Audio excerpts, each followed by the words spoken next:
Hello നമസ്കാരം, എല്ലാവർക്കും ഇന്നത്തെ സ്വർണ്ണവില അറിയിക്കുന്ന ഗോൾഡ് റേറ്റ് ടുഡേ ചാനലിലേക്ക് സ്വാഗതം.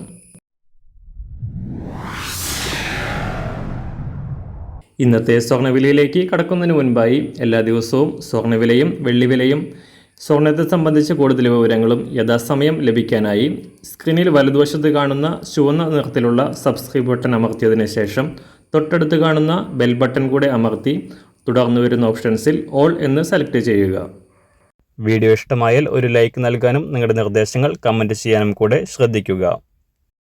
ഇന്ന് 2024 നവംബർ മാസം 27-ാം തീയതി, വൃശ്ചിക മാസം 12-ാം തീയതി, ബുധനാഴ്ച. സമയം രാവിലെ 6 മണി. ഒരാഴ്ചത്തെ ഇടവേളയ്ക്ക് ശേഷം സ്വർണ്ണവില വീണ്ടും വൻ തകർച്ച നേരിടുകയാണ്.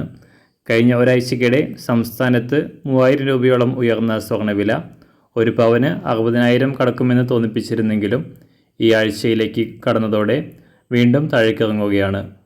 തിങ്കളാഴ്ച ഒരു പവൻ സ്വർണത്തിന് 800 രൂപയും ഗ്രാമിന് 100 രൂപയും കുറഞ്ഞ സ്വർണ്ണവില ഇന്നലെ പവന് 960 രൂപയും ഗ്രാമിന് 120 രൂപയുമാണ് കുറഞ്ഞത്.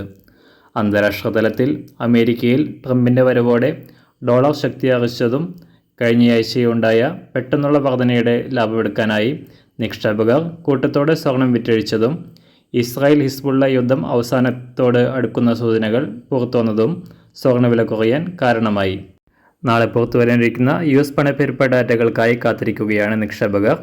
ഇന്ന് രാവിലെ സ്വർണ്ണവില അന്താരാഷ്ട്ര മാർക്കറ്റിൽ ഒരു ഔൺസ് സ്വർണത്തിന് $2,628.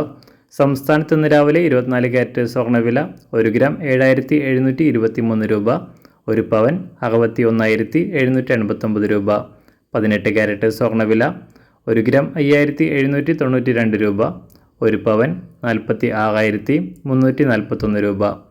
ഇന്ന് രാവിലെ 916 സ്വർണ്ണവില 1 ഗ്രാം 7,080 രൂപ, ഒരു പവൻ 56,640 രൂപ. സംസ്ഥാനത്ത് നിന്ന് വെള്ളിവില 1 ഗ്രാം 98 രൂപ, 1 കിലോ 98,000 രൂപ. ഇന്നത്തെ മാറി വരുന്ന പുതിയ സ്വർണ്ണവില ഇന്ന് രാവിലെ 10 മണിക്ക് ശേഷം പുതിയ വീഡിയോയിലൂടെ നിങ്ങളെ അറിയിക്കുന്നതാണ്. അതുപോലെ തന്നെ നമ്മുടെ ഫേസ്ബുക്ക്, ഇൻസ്റ്റാഗ്രാം അക്കൗണ്ടുകൾ വഴി കൂടുതൽ അപ്ഡേറ്റുകൾ നിങ്ങൾക്ക് ലഭിക്കുന്നതാണ്. അതിനായി താഴെ കാണുന്ന ലിങ്ക് ഫോളോ ചെയ്യുക. എല്ലാവർക്കും നല്ലൊരു ശുഭദിനം ആശംസിക്കുന്നു. അതുപോലെ ഇതുവരെ സബ്സ്ക്രൈബ് ചെയ്തിട്ടില്ലാത്തവർ സബ്സ്ക്രൈബ് ചെയ്യാനും കൂടെ ഓർമ്മിപ്പിക്കുന്നു. താങ്ക്